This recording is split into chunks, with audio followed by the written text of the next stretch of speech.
Arruma suas coisas e sai da minha casa. Eu não vou cuidar de você. Foi isso que meu filho gritou para mim, na porta da sala, com os olhos cheios de raiva. Eu, que passei a vida inteira me sacrificando por ele, que abri mão de tudo para que nunca lhe faltasse nada, ouvi essas palavras vindas da boca do meu próprio sangue. Sabe o que eu fiz? Não discuti, não chorei na frente dele. Simplesmente concordei com a cabeça e subi para arrumar minhas coisas. Eu tinha 63 anos, estava sendo expulsa da minha própria casa, e meu filho achava que estava me jogando na rua, desamparada e sem ter para onde ir. Mal sabia ele que naquele momento, enquanto eu fechava minha mala com as mãos tremendo, não de medo, mas de uma emoção que eu mal conseguia controlar, minha vida estava prestes a mudar completamente. E a dele também, mas de um jeito que ele jamais imaginaria. Pouco depois, ainda naquela mesma tarde, a campainha tocou. Eu estava terminando de fechar a última mala quando ouvi meu filho descer correndo as escadas para atender. Ouvi a porta se abrir. E então, silêncio. Um silêncio pesado, daqueles que você sente no ar. Quando desci com minha bagagem, vi meu filho parado na porta, pálido, com a boca entreaberta, olhando para o homem que estava do lado de fora. Um homem de terno impecável, com uma postura que demonstrava autoridade, segurando uma pasta de couro. Meu filho tinha acabado de reconhecer quem era aquele homem. E naquele instante, ele perdeu completamente o chão. Antes de continuar, quero te fazer um convite. Se você está gostando dessa história, me conta aí nos comentários de onde você está me ouvindo. Está em casa, no trânsito, fazendo alguma tarefa? Eu adoro saber que faço companhia para você nesses momentos. E se você gosta de histórias reais como essa, de superação e justiça, se inscreve aqui no canal, porque eu tenho muitas outras para compartilhar. Fica comigo até o final dessa, porque o que aconteceu depois dessa campainha tocar foi algo que eu mesma nunca imaginei que viveria. Agora vem comigo, que eu vou te contar tudo desde o começo. Meu nome é Helena. Tenho 63 anos e durante mais de 40 anos eu vivi exclusivamente para na minha família. Fui casada com o Marcelo por 32 anos, até o dia em que ele teve um infarto fulminante jogando futebol com os amigos num domingo de manhã. Tínhamos um filho, o Rafael, que na época tinha 28 anos. O Rafael sempre foi meu xodó, meu único filho, aquele por quem eu teria dado a vida sem pestanejar. E olha, de certa forma, foi o que eu fiz. Dei minha vida por ele, só que em pedaços, um pouquinho a cada dia. Quando o Rafael nasceu, eu trabalhava como secretária numa empresa de contabilidade. Ganhava bem, tinha minha independência, mas o Marcelo ganhou uma proposta para trabalhar em outra cidade e decidimos que eu largaria meu emprego para cuidar do Rafael enquanto ele se dedicava à carreira. Eu topei na hora, porque para mim, família sempre foi prioridade. Abri mão da minha profissão, dos meus sonhos, de tudo, para ser mãe em tempo integral. E não me arrependo disso, não mesmo. O que eu me arrependo é de ter criado meu filho achando que o mundo girava em torno dele. O Rafael cresceu com tudo do bom e do melhor. Eu passava a roupa dele, fazia a comida que ele gostava, limpava o quarto, resolvia todos os problemas. Mesmo depois de adulto, quando voltou para casa depois da faculdade, continuei fazendo tudo por ele. O Marcelo às vezes reclamava, dizia que eu estava mimando demais, que o Rafael precisava aprender a se virar. Mas eu não ouvia. Achava que estava sendo uma boa mãe, uma mãe dedicada. Quando meu marido faleceu, foi o Rafael quem insistiu para eu não vender a casa. Disse que era meu lar, que eu tinha que ficar ali, perto das memórias do pai dele. Eu achei tão bonito, tão atencioso da parte dele.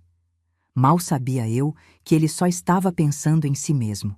O Rafael arrumou um emprego razoável, mas continuava morando comigo. Dizia que era para me fazer companhia, para eu não ficar sozinha. Continuei cuidando de tudo, lavando, passando, cozinhando, limpando. Ele só chegava, comia e ia para o quarto. Fim de semana ia sair com os amigos e voltava de madrugada. E eu ficava acordada esperando, preocupada.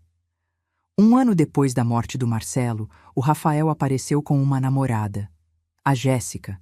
Uma moça bonita, bem arrumada, mas com um olhar que eu não conseguia decifrar. Ela era simpática comigo, mas eu sentia que era uma simpatia falsa, sabe? Aquele tipo de pessoa que sorri com a boca, mas não com os olhos. Tentei conversar com o Rafael sobre isso, mas ele ficou furioso. Disse que eu estava com ciúmes, que não queria vê-lo feliz, que toda sogra era assim mesmo. Fiquei tão magoada que resolvi não tocar mais no assunto. 6 meses depois, eles anunciaram o noivado. E 2 meses após o noivado, vieram com a notícia. Queriam morar comigo. O Rafael disse que estavam juntando dinheiro para o casamento e que seria temporário. Só até conseguirem comprar um apartamento deles. Como eu poderia negar? Era meu filho, ia casar, precisava de ajuda. A casa era grande, tinha 3 quartos. Eu disse que sim, claro. A Jéssica se mudou para a minha casa numa terça-feira de março. Eu arrumei o quarto de hóspedes todo, comprei lençóis novos, toalhas, deixei tudo cheiroso e arrumadinho. Achei que ela fosse gostar, agradecer. Mas quando mostrei o quarto, ela olhou e disse com aquele sorrisinho que eu já conhecia: "Ah, tia Helena, a gente vai dormir no quarto do Rafa. Esse aqui pode deixar para quando vier visita." Senti um aperto no peito, mas não falei nada. Afinal, era meu filho, eles eram um casal. No começo foi tranquilo. Eu continuava cuidando da casa, fazendo comida para os 3. A Jéssica trabalhava meio período numa loja de roupas, e o Rafael no escritório dele. Eu que continuava fazendo tudo em casa. Limpeza, comida, organização. A Jéssica não movia uma palha. Deixava a toalha molhada em cima da cama, roupa suja espalhada pelo quarto, louça na pia. Eu respirava fundo e limpava tudo, porque não queria criar problema. O Rafael estava feliz, e era isso que importava. Eu pensava. Um dia eu estava fazendo o almoço, aquele arroz com pequi que o Rafael adora, quando a Jéssica entrou na cozinha e falou: "Tia, a senhora podia parar de fazer essas comidas pesadas? Eu estou de dieta e o Rafa precisa emagrecer também." Fiquei sem saber o que responder. Aquela era a minha cozinha, a minha casa, e ela estava me dizendo o que eu podia ou não cozinhar. Mas engoli a raiva e disse que tudo bem, que ia fazer coisas mais leves. A partir dali, as coisas começaram a mudar de um jeito que eu nunca imaginei. A Jéssica começou a dar palpite em tudo. Na decoração da sala, nas plantas que eu tinha no jardim, até na roupa que eu usava. Um dia ela falou: "Tia, a senhora não acha que está velha demais para usar esse batom vermelho? Fica meio cafona, sabe?" Senti meu rosto queimar de vergonha e raiva, mas, de novo, não falei nada. O pior é que o Rafael nunca me defendia. Quando eu tentava conversar com ele, sozinha, ele dizia que a Jéssica estava tentando ajudar, que era para o meu próprio bem, que eu precisava me atualizar. Me atualizar. Como se eu fosse um celular velho que precisava de uma nova versão. 3 meses depois que a Jéssica se mudou, eles resolveram fazer uma festa em casa. Avisaram em cima da hora, num sábado de manhã, que à noite viriam uns 15 amigos. Passei o dia inteiro limpando, organizando, preparando salgadinhos, comprando bebida. Quando os amigos chegaram, eu fiquei na cozinha, servindo, lavando o copo, preparando mais comida. Ninguém veio me cumprimentar, me agradecer. Eu era invisível na minha própria casa. Lá pelas 11 da noite, eu estava exausta e fui deitar. Mas o som estava tão alto que não conseguia dormir. Desci e pedi, educadamente, se podiam abaixar um pouco. A Jéssica revirou os olhos e o Rafael disse, na frente de todo mundo: "Mãe, a senhora está ficando muito chata. É só uma noite, relaxa." Subi de volta para o quarto com os olhos cheios de lágrimas. Meu próprio filho tinha me humilhado na frente dos amigos dele. E aquilo estava só começando. As semanas foram passando e a situação só piorava. A Jéssica foi ficando cada vez mais à vontade na minha casa. Tanto que começou a agir como se fosse a dona de tudo. Um dia cheguei da feira e ela tinha mudado os móveis da sala de lugar. Quando perguntei por que ela tinha feito aquilo sem me consultar, ela respondeu: "Ah, tia, ficou muito melhor assim, mais moderno. A senhora precisa se acostumar com as mudanças." Outra vez, Ela deu várias roupas minhas para a empregada que vinha 2 vezes por semana. Eram roupas boas, que eu gostava, que ainda usava. Quando questionei, ela disse que tinha achado que eu não usava mais, que estavam velhas e fora de moda. Cada desrespeito daqueles era como uma facada, mas o pior era que meu filho não apenas permitia, como começou a me tratar da mesma forma. O Rafael foi se transformando num homem que eu não reconhecia. Ficou grosseiro, ríspido comigo. Se eu reclamava de alguma coisa, ele bufava e dizia que eu estava exagerando, que era implicância minha com a Jéssica. Um dia, sentei com ele na varanda e falei sério. Filho, eu sinto que não sou mais bem-vinda na minha própria casa. Vocês me tratam como se eu fosse um estorvo. Sabe o que ele respondeu? Mãe, ninguém está te tratando mal. O problema é que a senhora não aceita que as coisas mudem. A Jéssica é minha noiva. Ela vai morar aqui, e a senhora precisa respeitar isso. Se não está feliz, a gente pode conversar sobre outras opções. Outras opções. Meu filho estava me dizendo que se eu não gostasse, que eu procurasse outro lugar, na minha própria casa. Aquilo me deixou tão chocada que eu não consegui nem responder. Levantei e saí, com o coração partido. Mas o pior ainda estava por vir.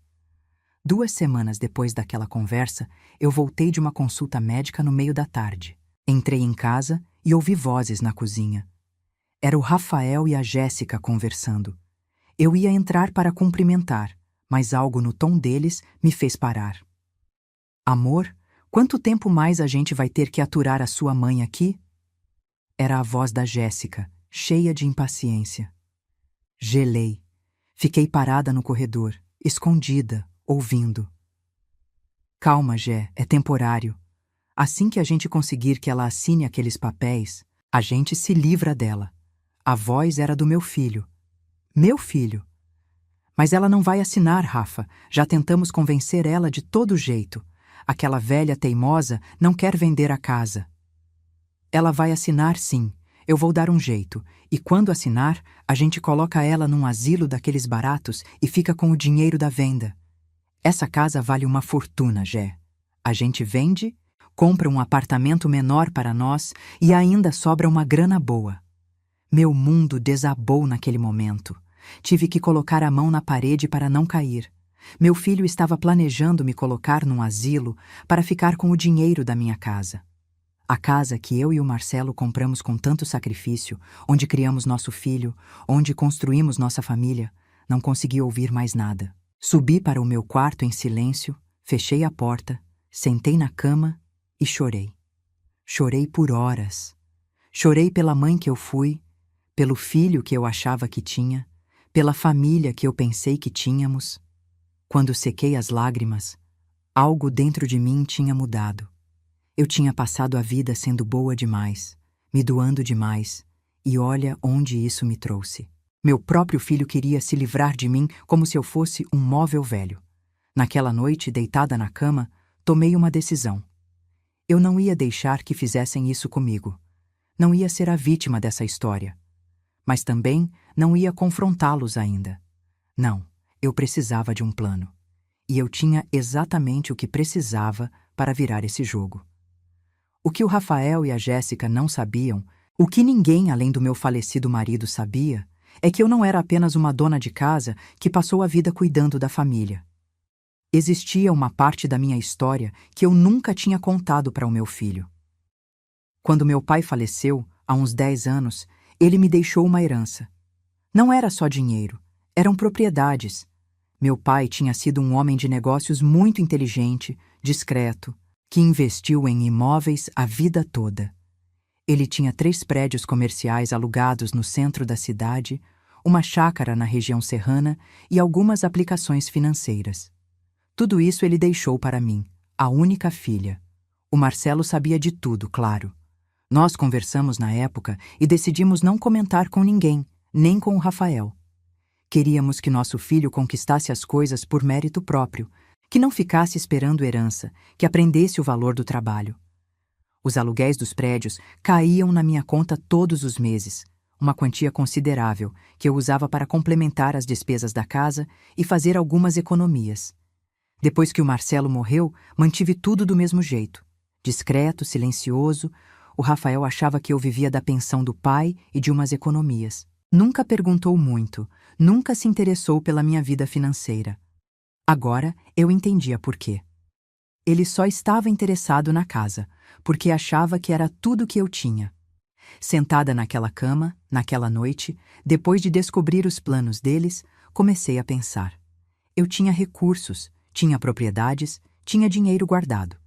Tinha muito mais do que aqueles dois ingratos imaginavam. E eu ia usar isso a meu favor, mas no momento certo. Primeiro, eu precisava reunir provas do que eles estavam tramando. Nos dias seguintes, passei a prestar atenção em tudo. Ouvia as conversas, observava os comportamentos, anotava as coisas que diziam. A Jéssica começou a pressionar mais abertamente. Um dia, na hora do jantar, ela disse: "Tia Helena, a senhora já pensou em morar num lugar menor. Aqui é tão grande, deve dar muito trabalho para limpar na sua idade. Tem uns condomínios para idosos muito legais, sabia? Com enfermeira, atividades, a senhora ia adorar." Eu engoli a raiva e respondi mansamente: "Não, querida, eu gosto daqui. É a minha casa. Tenho minhas memórias." Ela e o Rafael trocaram um olhar que eu fingi não perceber. Continuei comendo minha comida, quietinha, como se fosse a velhinha ingênua que eles pensavam que eu era. Mais alguns dias se passaram e o Rafael veio com outra conversa. Disse que tinha conhecido um corretor de imóveis muito bom, que poderia avaliar a casa só para eu ter uma ideia do valor. "Não custa nada, mãe, só para a senhora saber quanto vale o patrimônio." Eu disse que ia pensar, que não tinha pressa. Vi a irritação no rosto dele, mas ele se controlou. Enquanto isso, eu estava fazendo meus próprios planos. Liguei para o Dr. Valdemar, o advogado que cuidava dos meus bens desde a época do meu pai. Marquei uma reunião no escritório dele, sem avisar ninguém. Contei tudo o que estava acontecendo. Ele ficou indignado e me ajudou a organizar algumas coisas. Primeiro, fizemos um documento registrando tudo o que eu tinha: as propriedades, os investimentos, as contas. Depois, ele me orientou sobre meus direitos e me deu algumas ideias de como proceder. Foi o Dr. Valdemar quem sugeriu o plano perfeito. Um plano que daria a essas duas cobras exatamente o que elas mereciam. Voltei para casa naquele dia com um sorriso no rosto.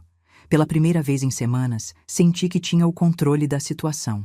Eles achavam que eu era uma velha indefesa, sem opções, que ia aceitar qualquer coisa. Mas estavam muito, muito enganados.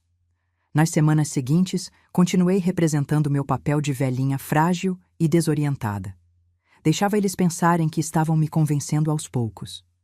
Concordava com algumas coisas, questionava outras de forma suave, sempre parecendo confusa e insegura. A Jéssica começou a ficar mais ousada.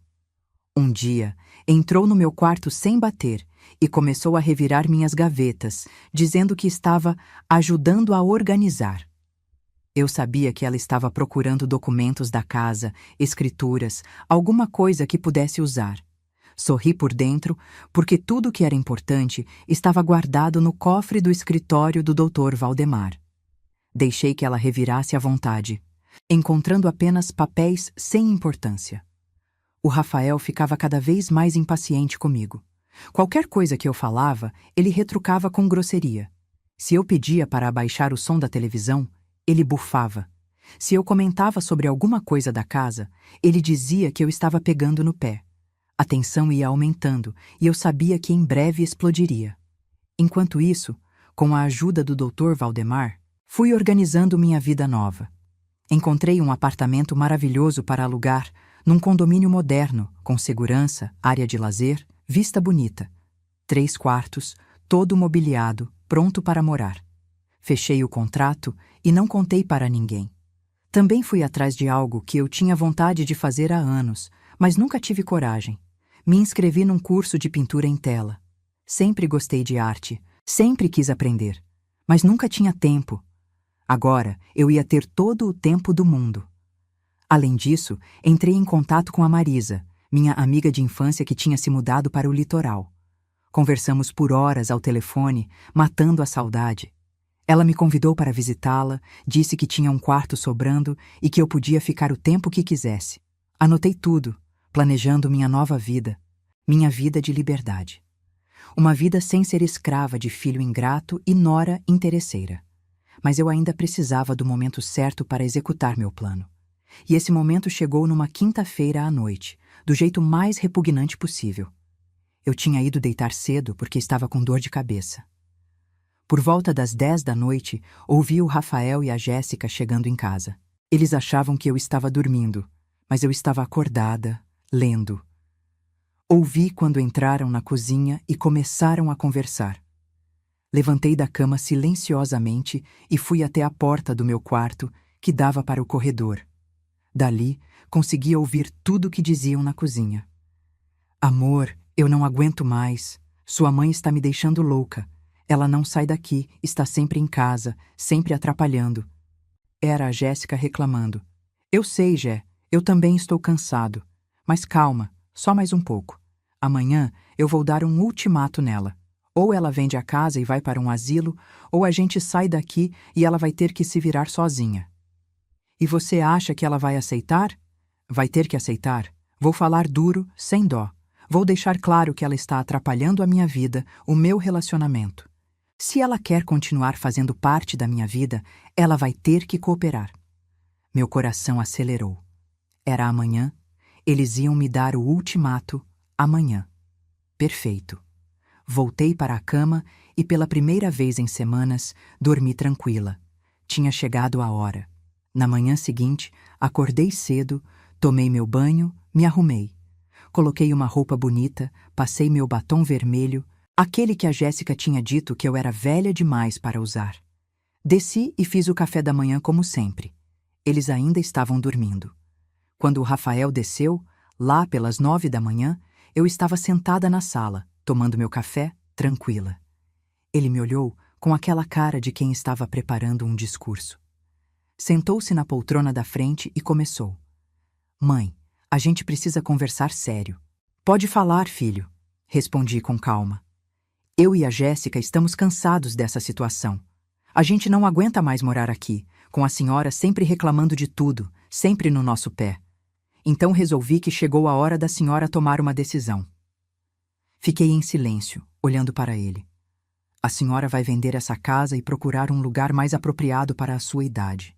Tem muitos asilos bons por aí, lugares onde a senhora vai ter companhia, cuidados, vai ser melhor para todo mundo. E se eu não quiser vender a minha casa? Perguntei, ainda calma. Ele ficou vermelho. Então a senhora vai ter que cuidar da sua vida sozinha, porque eu não vou ficar aqui e não vou cuidar da senhora. Nesse momento, a Jéssica apareceu, já sabendo de tudo, claramente. Ficou ao lado do Rafael, com os braços cruzados, aquele sorrisinho de sempre no rosto. É isso, tia. A gente já decidiu. Ou a senhora colabora, ou a gente vai embora e a senhora fica aqui sozinha, vendo se consegue se sustentar com essa pensãozinha mixuruca. Respirei fundo. Era agora. Está bem, falei me levantando. Eles se entreolharam, surpresos com a minha tranquilidade. Está bem o quê? Mãe, está bem. Eu vou arrumar minhas coisas e vou sair da sua casa. Da minha casa? O Rafael franziu a testa. Essa casa é minha, filho. Está no meu nome. Mas como você não quer mais que eu more aqui, tudo bem, eu vou sair. Eles ficaram confusos, mas logo a Jéssica esboçou um sorriso de vitória. Achavam que eu ia sair e deixar a casa para eles. Subi para o meu quarto e comecei a arrumar minhas coisas. Peguei apenas roupas e objetos pessoais, coisas de valor sentimental. O resto podia ficar. Eu ouvia eles lá embaixo, conversando animados, provavelmente comemorando. Fechei minha mala, dei uma última olhada no quarto onde tinha dormido tantos anos com meu marido, onde tinha embalado meu filho quando era bebê. Senti uma pontada de tristeza, mas logo passou. Aquela casa tinha sido meu lar, mas agora era apenas um prédio cheio de memórias ruins. Desci com minha mala. O Rafael e a Jéssica estavam na sala, sentados no sofá. Quando me viram, o Rafael teve a ousadia de falar: Mãe, só para deixar claro, a gente não vai poder te ajudar financeiramente, tá? A gente tem nossos próprios gastos, nossos planos. Não se preocupe, filho. Eu não vou precisar da sua ajuda, respondi. Deixei a mala na sala e fui até a cozinha pegar um copo de água. Estava nervosa, sim, mas também excitada. Faltava pouco agora. Foram as 2 horas mais longas da minha vida, esperando. Eu já tinha combinado tudo com o Dr. Valdemar. Ele chegaria às 3 da tarde. Fiquei sentada na sala, quieta, enquanto o Rafael e a Jéssica cochichavam no quarto deles, provavelmente planejando o que fazer com a casa. Às 3 horas em ponto, a campainha tocou. Meu coração disparou. O Rafael desceu correndo e abriu a porta. E então vi o rosto dele mudar completamente quando reconheceu quem estava ali. O Dr. Valdemar estava na porta, com seu terno azul marinho impecável, sua pasta de couro e aquela postura de autoridade que só um advogado com 40 anos de carreira tem. Atrás dele estava o Maurício, seu assistente, segurando uma maleta. Boa tarde. Sou o Dr. Valdemar Ribeiro, advogado da senhora Helena. Vim buscá-la. O Rafael ficou pálido. Olhou para mim, depois para o advogado, depois de novo para mim. Advogado? Que história é essa, mãe? Levantei do sofá com toda a dignidade que consegui reunir. É exatamente o que você ouviu, Rafael. Meu advogado veio me buscar. A Jéssica apareceu atrás do Rafael, com cara de quem não estava entendendo nada. Que palhaçada é essa? A senhora não tem dinheiro nem para advogado. O Dr. Valdemar deu um sorriso frio.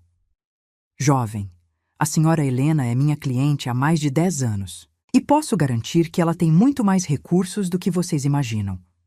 Que recursos? Essa velha só tem essa casa e uma pensãozinha. A Jéssica praticamente gritou. Jéssica! O Rafael tentou segurá-la, mas estava claro que ele também queria saber. Vou explicar direitinho para vocês. Falei, e minha voz saiu mais firme do que eu esperava. Vocês achavam que eu era uma pobre coitada, que dependia da pensão do Marcelo, que só tinha essa casa. Vocês estavam planejando me colocar num asilo para ficar com o dinheiro da venda, não era? O rosto do Rafael ficou vermelho. Mãe, não é assim. Não minta para mim, Rafael. Eu ouvi vocês conversando várias vezes. Eu sei de tudo. A Jéssica deu um passo à frente, agressiva. E daí? Você ia ficar aí para sempre, atrapalhando a gente? A gente tem direito de viver a nossa vida. Tem razão, concordei. Vocês têm direito de viver a vida de vocês. E eu também tenho direito de viver a minha. Então é isso que eu vou fazer. Só que tem algumas coisas que vocês precisam saber antes. Fiz um sinal para o Dr. Valdemar, que abriu sua pasta. Essa casa aqui que vocês tanto cobiçam está mesmo no meu nome. E vai continuar no meu nome. Mas vocês vão ter que sair daqui em 30 dias. Sair? Mas para onde a gente vai? O Rafael estava desesperado agora. Isso é problema de vocês. Vocês são adultos, trabalham, se virem. Ah, e antes que perguntem, eu não vou vender essa casa, vou alugar. O Dr. Valdemar já tem uma família interessada que vai pagar um aluguel excelente. A Jéssica soltou uma risada nervosa. Alugar? E onde você vai morar, tia? Debaixo da ponte? Eu já tenho onde morar, querida. Aliás, tenho várias opções. Olhei para o Dr. Valdemar, que pegou alguns papéis da pasta. Doutor, pode mostrar para eles, por favor? Ele entregou os documentos para o Rafael, que começou a ler com as mãos tremendo. Vi o exato momento em que ele entendeu o que estava escrito ali. Seu rosto passou de vermelho para branco. O que é isso, mãe? A voz dele estava trêmula. São as escrituras das propriedades que herdei do meu pai, seu avô. 3 prédios comerciais no centro, todos alugados, gerando uma renda mensal de aproximadamente R$ 25 mil. Uma chácara na serra, avaliada em mais de R$ 1 milhão. E extratos das minhas aplicações financeiras, que somam um valor considerável. O silêncio que se fez naquela sala foi absoluto. A Jéssica arrancou os papéis da mão do Rafael e começou a ler, com os olhos arregalados. Isso não pode ser verdade, ela murmurou. É verdade, sim, confirmei. Meu pai foi um homem muito inteligente e me deixou tudo isso há 10 anos. Seu sogro sabia, Rafael. O Marcelo sabia de tudo, Nós decidimos juntos não contar para você porque queríamos que você aprendesse a conquistar as coisas sozinho, que não ficasse acomodado esperando herança. Depois que seu pai morreu, mantive tudo em sigilo, esperando o momento certo para revelar. Achei que talvez no seu casamento, ou quando você tivesse um filho, meu neto. Mas agora vejo que você não merece nada disso. O Rafael caiu sentado no sofá, em choque. A Jéssica estava folheando os papéis desesperadamente, como se procurasse algum erro, alguma prova de que aquilo era mentira. Então você é rica? O Rafael perguntou com a voz embargada. Não sou rica, mas tenho uma vida financeira confortável, muito mais confortável do que vocês imaginavam. E durante todo esse tempo em que vocês me humilharam, me desrespeitaram, planejaram me jogar num asilo barato, eu sabia que não precisava aturar nada disso. Mas eu quis dar a vocês a chance de mostrarem quem realmente são. E vocês mostraram. Mãe, eu. O Rafael tentou falar, mas eu levantei a mão. Não, agora quem vai falar sou eu. Você me ouviu a vida inteira, Rafael. Me ouviu quando eu te ensinei a andar, a ler, a escrever. Me ouviu quando eu sentava do seu lado para fazer lição de casa. Me ouviu quando eu ficava acordada a noite inteira porque você estava doente.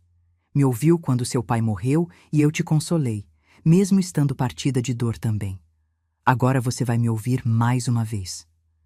Respirei fundo, sentindo as lágrimas querendo sair, mas me segurei. Eu me dediquei a você a vida inteira. Abri mão da minha carreira, dos meus sonhos, da minha vida, para ser sua mãe. E fiz isso com amor, com alegria.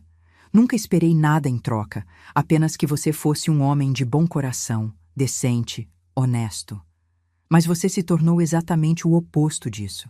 Se tornou ganancioso, egoísta, cruel. E eu tenho culpa nisso. Eu te mimei demais, fiz tudo por você. E criei um filho que acha que o mundo gira em torno dele. A Jéssica tentou interromper. Olha para aqui, a senhora não pode. Cala a boca! Gritei, e até eu me assustei com a força da minha voz. Você não tem moral nenhuma para falar comigo. Você entrou na minha casa, usou tudo que eu tinha, me desrespeitou, conspirou contra mim e ainda teve a audácia de me chamar de velha, de insinuar que eu era um estorvo. Pois saiba que essa velha aqui tem muito mais classe, dignidade e dinheiro do que você vai ter na vida inteira. Ela ficou vermelha, mas não respondeu. Me virei de novo para o Rafael. E você, meu filho, me decepcionou de um jeito que eu nunca imaginei possível. Você gritou comigo, me mandou arrumar minhas coisas e sair da sua casa. Pois bem, estou saindo. Mas não porque você mandou. Estou saindo porque eu escolhi. Porque eu mereço viver em paz, rodeada de pessoas que me amam e me respeitam. E claramente, você não é uma dessas pessoas. Mãe, me desculpa, Ele começou a chorar. Desculpas não apagam o que você fez, Rafael. Não apagam as palavras que você disse, a forma como você me tratou. Você mostrou quem você realmente é, e agora vai ter que viver com as consequências. O Dr. Valdemar deu um passo à frente. Senhora Helena, está tudo pronto. O carro está esperando. Assenti e fui pegar minha mala. Antes de sair, me virei uma última vez. Ah, e só para deixar claro, essa casa vai continuar minha. Vocês têm 30 dias para saírem. O Dr. Valdemar vai mandar a notificação oficial amanhã. E não adianta tentar me procurar, me ligar ou aparecer onde eu estiver. Deixei instruções claras com meu advogado. Qualquer tipo de assédio, e eu vou tomar as medidas legais cabíveis. Mãe, por favor, a gente não tem para onde ir. O Rafael estava desesperado agora. Vocês trabalham, têm salário, aluguem um lugar, façam o que milhões de pessoas fazem. Aprendam a se virar sozinhos, coisa que eu deveria ter ensinado há muito tempo. A Jéssica explodiu. Você não pode fazer isso, é desumano, a gente vai na justiça. O Dr. Valdemar sorriu. Jovem, pode ir na justiça à vontade. Mas devo informar que a senhora Helena está em pleno direito de pedir a desocupação da sua propriedade. Vocês não pagam aluguel, não têm contrato, são apenas ocupantes. A lei está do lado dela. Peguei minha mala e caminhei em direção à porta. O Rafael correu e segurou meu braço. Mãe, Não faz isso. Eu te amo. Você é minha mãe. Olhei para ele, para aquele rosto que eu amava tanto, e senti meu coração apertar. Mas então me lembrei de tudo que ele tinha feito, de tudo que ele tinha dito, de como ele tinha planejado me descartar como lixo. Se você me amasse, Rafael, nunca teria me tratado desse jeito. Amor não é só palavra, é ação. E suas ações mostraram que você não me ama. Você ama o que eu posso fazer por você, o que eu posso te dar. Mas isso acabou. Soltei meu braço e saí da casa, com a cabeça erguida.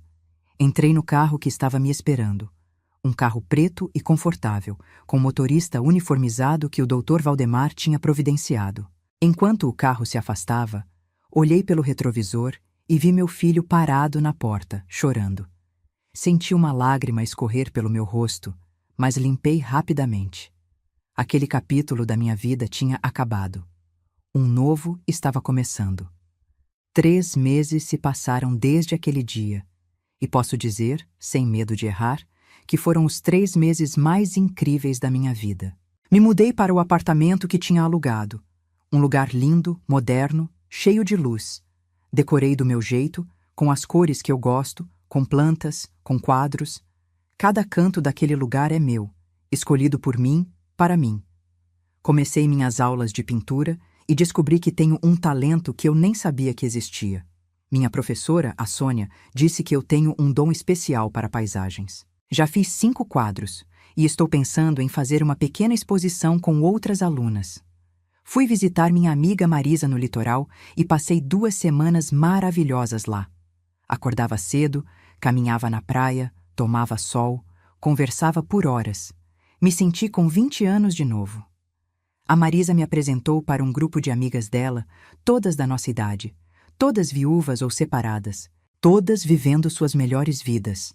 Saímos para jantar, fomos ao cinema, fizemos um passeio de barco. Eu ria tanto que minha barriga doía. Não me lembrava da última vez que tinha rido assim.